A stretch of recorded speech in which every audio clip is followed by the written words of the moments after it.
Subscribe our YouTube channel and watch our videos.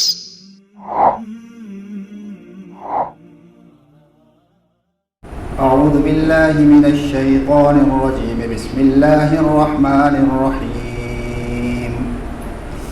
يا أيها الذين آمنوا كتب عليكم الصيام كما كتب على الذين من قبلكم لعلكم تتقون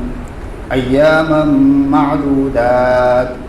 فمن كان منكم مريضا أو على سفر فعدة من أيام أخر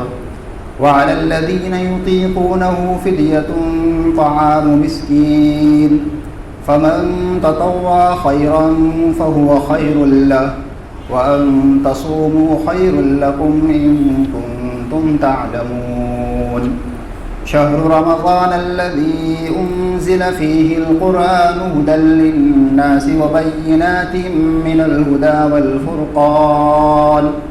فمن شهد منكم الشهر فليصم ومن كان مريضا أو على سفر فعدة من أيام أخر يريد الله بكم اليسر ولا يريد بكم العسر ولتكملوا العدة ولتكبروا الله على ما هداكم ولعلكم تشكرون صدق اللہ العظیم۔ شروع اللہ کے نام سے جو بہت مہربان نہایت رحم کرنے والے ہیں۔ اے ایمان والو، تم پر روزے فرض کیے گئے ہیں جس طرح ان لوگوں پر فرض کیے گئے تھے جو تم سے پہلے گزرے ہیں، تاکہ تمہارے اندر تقوی پیدا ہو۔ چند دن کے روزے رکھنے ہیں، پھر بھی تم میں سے جو کوئی بیمار ہو یا سفر پر ہو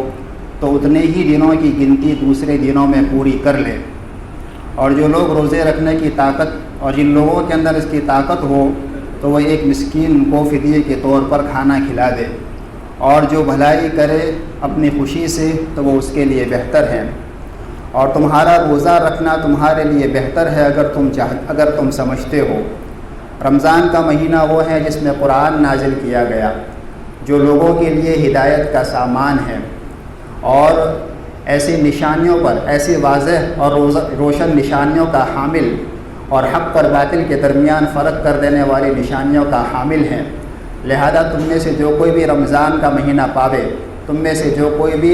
اس مہینے کو پائے تو اس کو چاہیے کہ ضرور روزہ رکھے،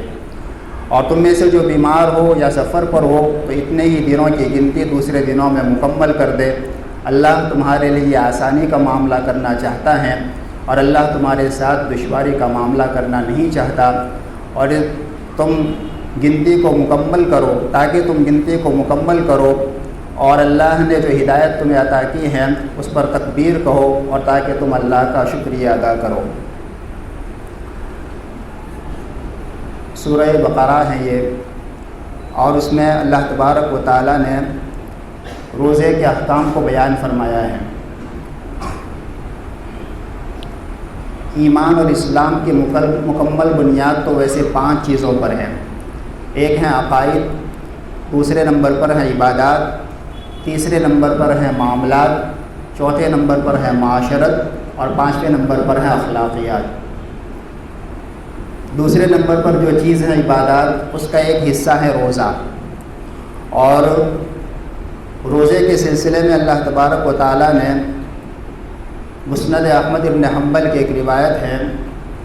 حضرت معاذ ابن جبل رضی اللہ تعالیٰ عنہ اس کے راوی ہے، وہ فرماتے ہیں کہ روزے مختلف ادوار سے متعین کیے گئے اور فرض کیے گئے۔ ابتدا میں جب نبی پاک صلی اللہ علیہ وسلم اور صحابہ کرام ہجرت کر کے مدینہ منورہ تشریف لے گئے تو اس وقت مہینے کے 3 روزے، ہر مہینے کے 3 روزے اور 10 محرم کا روزہ فرض تھا۔ اس کے بعد اللہ تبارک و تعالیٰ نے رمضان کا حکم نازل فرمایا، لیکن رمضان کا حکم اس طریقے سے تھا کہ آدمی صبح صادق سے روزہ شروع کرے اور جب تک جاگتا رہے وہاں تک اس کا روزہ، اور صبح صادق سے شروع ہو کر کے غروب آفتاب تک اس کا روزہ رہتا تھا۔ مغرب میں روزہ افطار کیا جائے، اور اس کے بعد جب تک آدمی جاگتا رہے وہاں تک وہ کھا پی سکتا تھا، اور جیسے ہی سو جاوے وہاں سے روزہ شروع ہو جاتا تھا۔ اس کے بعد تیسرا مرحلہ یہ آیا جو آج کل ہم رہ رہے ہیں، یعنی صبح صادق سے لے کر کے غروب آفتاب تک، مغرب تک روزہ رکھا جاتا ہے، اور اس کے بعد غروب آفتاب سے لے کر کے صبح صادق تک آدمی کھا پی سکتا ہے اور اپنی بیوی سے ضرورت پوری کر سکتا ہے۔ روزے کے معنی اصل میں آتے ہیں رکنے کے، اور شریعت میں کہتے ہیں کہ کھانا پینا اور اپنی بیوی سے ضرورت پوری کرنے کو چھوڑ دینا روزے کی نیت کے ساتھ صبح صادق سے لے کر کے غروب آفتاب تک۔ قرآن پاک میں اللہ تبارک و تعالیٰ نے اشارہ کیا اس بات کی طرف کہ روزہ اس امت کے ساتھ خاص نہیں بلکہ اگلی امتوں پر بھی روزے کو فرض کیا گیا تھا، اور اس بات کی طرف اشارہ اس لیے کیا گیا کہ روزے کی اہمیت کو واضح کیا جائے کہ روزہ کتنی اہم چیز ہے، کہ شروع سے لے کر کے حضرت آدم علیہ السلام سے لے کر کے نبی پاک صلی اللہ علیہ وسلم تک جتنی بھی امتیں گزری ہیں، جتنے بھی انبیاء کرام علیہ السلام تشریف لائے ہیں، مشترکہ طور پر سب کو روزے کا حکم دیا گیا۔ یہ الگ بات ہے کہ کسی امت کو کم، کسی کو زیادہ، کسی کے وقت میں کمی، کسی کے وقت میں زیادتی یہ رہی، لیکن مجموعی طور پر روزہ ہر شریعت کے اندر مشروع رہا۔ اللہ تعالیٰ قرآن پاک میں فرماتے ہیں یا ایھا الذین آمنوا، اے ایمان والو، کتب علیکم الصیام، تمہارے اوپر روزے فرض کیے گئے، کما کتب علی الذین من قبلکم، جس طریقے سے اگلی امتوں پر روزے فرض کیے گئے تھے، لعلکم تتقون، تاکہ تم متقی بن جاؤ۔ جتنی بھی عبادات ہوتی ہیں اس کی بہت ساری حکمتیں ہوا کرتی ہیں، اور بہت ساری حکمتیں اللہ تبارک و تعالیٰ بیان فرماتے ہیں، اور جتنی بیان فرماتے ہیں اس سے کئی زیادہ حکمتیں اللہ تبارک و تعالیٰ مخفی اور پوشیدہ رکھتے ہیں۔ روزے کی حکمت اور اس کا فائدہ کیا ہے، خود قرآن پاک میں اللہ تبارک و تعالیٰ نے اس کا ایک فائدہ بیان فرمایا کہ لعلکم تتقون، روزہ اس لیے فرض کیا گیا ہے تاکہ تمہارے اندر تقوی پیدا ہو۔ تقوی اس طریقے سے پیدا ہوگا کہ روزے کی حالت میں اللہ تبارک و تعالیٰ کی طرف سے انسان کے نفسانی تقاضوں کو، بہت سارے تقاضوں کو روکنے کا حکم دیا گیا، تاکہ آہستہ آہستہ اس کے ذریعے سے انسان اپنے نفس پر قابو کرنے پر قادر ہو، مشق ہو اس کی، اور پھر آہستہ آہستہ اس کی عادت بن جاوے جو تقوی کی بنیاد ہے۔ جب تک انسان اپنا نفس اور اپنی خواہشات پر قابو نہیں کرے گا وہاں تک وہ متقی نہیں بن سکتا، اور اپنے نفس پر اور اپنی خواہشات پر قابو پانے کی مشق کرانے کے لیے اللہ تبارک و تعالیٰ نے روزہ فرض فرمایا ہے، اور اسی کو بیان فرمایا لعلکم تتقون سے، کہ روزہ اس لیے فرض کیا گیا ہے تاکہ تم متقی بن جاؤ۔ یعنی اللہ تبارک و تعالیٰ گویا کہ ہمیں یہ بتلانا چاہتے ہیں کہ جس طریقے سے رمضان کے مہینے میں صبح صادق سے لے کر کے غروب آفتاب تک حلال چیزیں کھانے پینے سے اور حلال طریقے سے اپنی بیویوں سے ضرورت پوری کرنے سے ہم اپنے آپ کو روکے رکھتے ہیں، بس اسی طریقے سے اللہ تبارک و تعالیٰ چاہتے ہیں کہ زندگی بھر کے لیے اللہ تعالیٰ کی طرف سے جو چیزیں حرام کی گئی ہیں اس سے ہم بچنے والے بن جائیں، اور اس کی مشق اسی کے ذریعے سے ہوگی کہ ہمارے پاس حلال چیزیں موجود ہیں، اور اللہ تعالیٰ کی طرف سے ہمیں عام دنوں میں اس کو کھانے کی اجازت بھی ہے، لیکن اس کے باوجود بھی رمضان میں نیت کر لینے کے بعد ہمیں روک دیا گیا تاکہ نفس کے ہر تقاضے کے اوپر عمل نہ کرنے کی مشق ہمارے اندر ہو، اور جب نفس کے ہر تقاضے کے اوپر عمل نہ کرنے کی مشق ہوگی پھر آہستہ آہستہ انسان کے اندر اپنی خواہشات پر قابو پانے کا ایک ملکہ اور طاقت پیدا ہوگی، اور انسان پوری زندگی اللہ تبارک و تعالیٰ کی مرضی کے مطابق گزارنا شروع کرے گا، اور یہی اللہ تبارک و تعالیٰ کے یہاں مقصود اور مطلوب ہے۔ ایام معدودات، اللہ تعالیٰ فرماتے کہ بس چند دن کے روزے رکھنے ہیں، اور چند دن کی تفسیر خود اس کے بعد والی آیت میں اللہ فرماتے ہیں شہر رمضان الذی انزل کے ذریعے سے، کہ چند دن کے روزے رکھنے ہیں، یعنی سال بھر میں ایک مہینہ تمہیں اس مشق کے لیے دیا جاتا ہے، صرف ایک مہینے کے روزے رکھنے ہیں، اور اس کے باوجود بھی چند دنوں کے روزے میں کوئی آدمی بیمار ہے یا کوئی آدمی سفر کی حالت میں ہے تو اللہ تبارک و تعالیٰ کی طرف سے اس کو مجبور نہیں کیا جاتا کہ کچھ بھی ہو کسی بھی حالت میں تمہیں روزے رکھنے ہی پڑیں گے، بلکہ اللہ خود فرماتے ہیں فَمَنْ كَانَ مِنْكُمْ مَرِيضًا، چند ہی دنوں کے روزے رکھنے ہیں، پھر بھی تم میں سے کوئی آدمی بیمار ہو، او علی سفر، یا سفر کی حالت میں ہو، تو فعدۃ من ایام اخر، تو جتنے دن بیمار رہا آدمی یا جتنے دن سفر کی حالت میں رہا اتنے ہی دنوں کی گنتی دوسرے دنوں میں اس کو مکمل کر لینا ہے۔ اب بیماری کا مطلب یہ ہے کہ آدمی ایسا بیمار ہو کہ روزے کو بالکل برداشت نہ کر سکتا ہو، یا برداشت کر لیتا ہو لیکن اگر روزہ رکھتا ہے تو اس کے اندر بیماری کے پیدا ہو جانے کا یا کسی بیماری کے بڑھ جانے کا امکان ہو، بڑھ جانے کا اندیشہ ہو، ایسی کوئی بیماری ہے تو ساتھی کو شریعت کی طرف سے خود اللہ تبارک و تعالیٰ میں فرما رہے ہیں کہ گنجائش ہے کہ وہ روزے نہ رکھے۔ لیکن روزے نہ رکھنے کا مطلب یہ ہے کہ جب وہ صحت مند ہو جاوے، اچھا ہو جاوے، تو جتنے روزے اس کے چھوٹ گئے ہیں اتنے دنوں کی قضا اس پر لازم ہے۔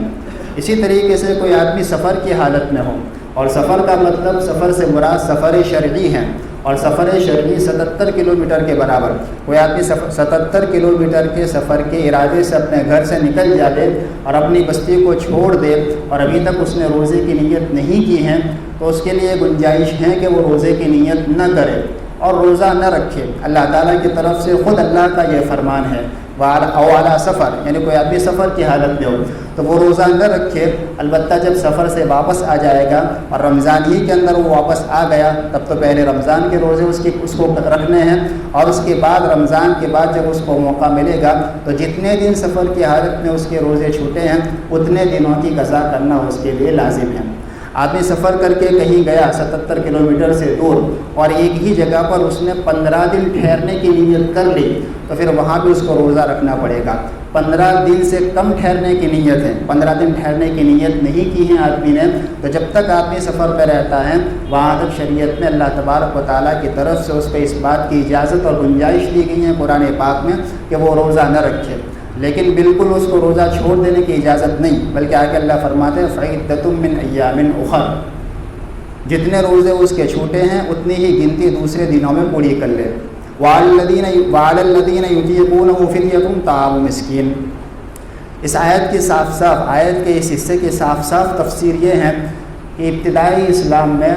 چونکہ لوگوں کو روزہ رکھنے کی عادت نہیں تھی اور اللہ تبارک و تعالیٰ مکمل طور پر انسانوں کی رعایت کے ساتھ ہی احکام نازل فرماتے ہیں، لوگوں کو روزہ رکھنے کی عادت نہیں تھی، اس لیے اللہ تعالیٰ نے آہستہ آہستہ روزے کا حکم نازل فرمایا۔ ابتدائی اسلام میں اللہ تبارک و تعالیٰ نے یہ فرمایا کہ تم پر روزے فرض تو ہیں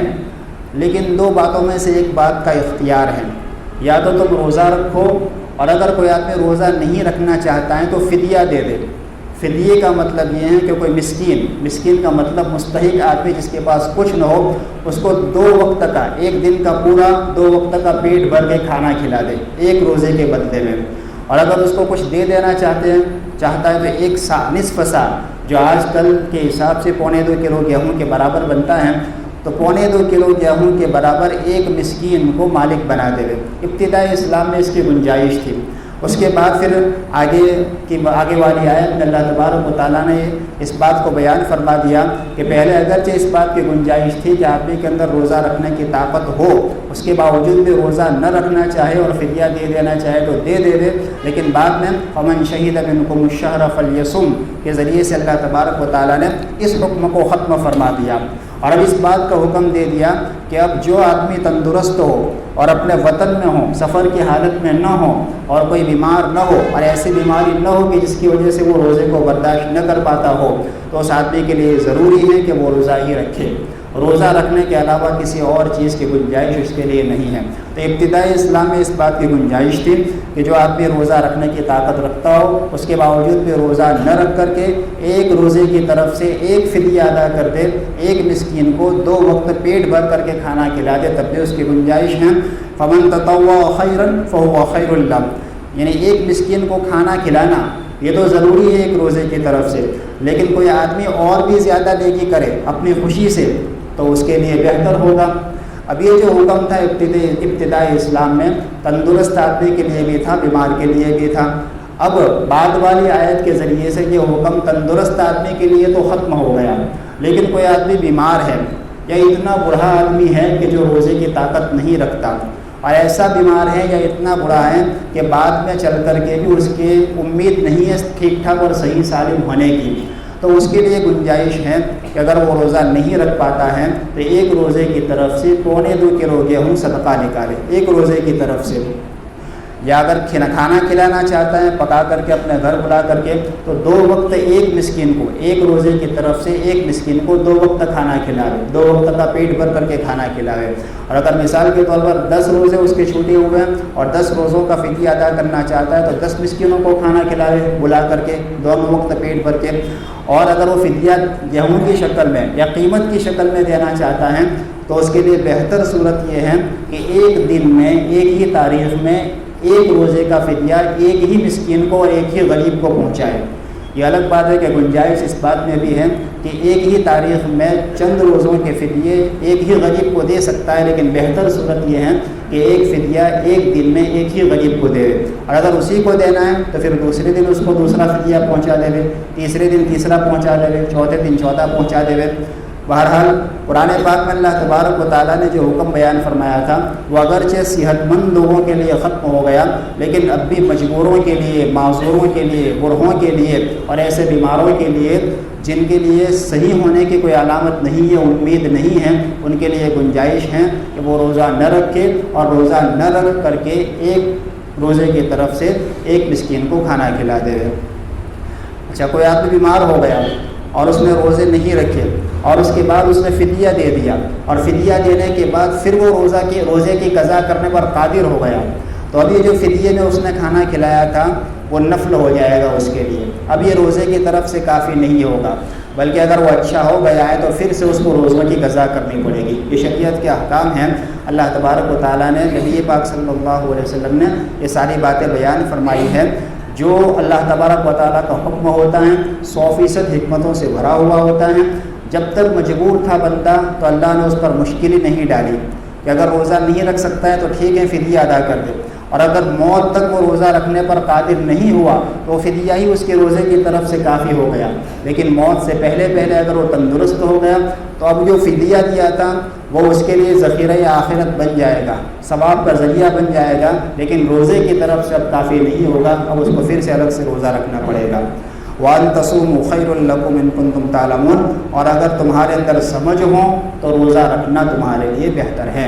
بہرحال یہ مبارک مہینہ اللہ تعالیٰ کی طرف سے جو ہمیں عطا کیا گیا ہے وہ ایسے ہی نہیں بلکہ خود اللہ کا پیغام ہے، جو ابھی آپ کے سامنے 2 آیتوں کے اندر پڑھ کے سنایا گیا، اس میں اللہ تبارک و تعالیٰ نے براہ راست ہمیں روزہ رکھنے کا حکم فرمایا ہے۔ بہت بڑی عبادت ہے، بہت ساری حکمتیں اس میں پوشیدہ ہیں، اور سب سے بڑی حکمت وہ ہے جو قرآن میں بیان فرمائی، لعلکم تتقون، تاکہ تم متقی بن جاؤ۔ تقوی کا سبق سکھانے کے لیے یہ مہینہ ہمیں دیا گیا ہے۔ ہمیں بہت اہتمام کے ساتھ روزے رکھنے چاہیے، اور خاص طور پر یہ جو ایام چل رہے ہیں، جو ماحول چل رہا ہے اور جو آزمائش اور مصیبتیں ہم پر آئی ہوئی ہیں، ایسے موقعوں پر ہمیں اللہ تبارک و تعالیٰ کی طرف بہت زیادہ متوجہ ہونے کی ضرورت ہے، استغفار کی، توبہ کرنے کی ضرورت ہے، اللہ تبارک و تعالیٰ کی طرف رجوع کرنے کی ضرورت ہے۔ ایسی خاص گھڑیوں میں جو رحمت بھری گھڑیاں ہوتی ہیں، ایسے میں اگر اللہ تعالیٰ کو ہم پکاریں گے ضرور اللہ تبارک و تعالیٰ بہت زیادہ مہربان ہیں، ہماری دعاؤں کو، ہمارے استغفار کو، ہمارے اوقاف کو سنیں گے۔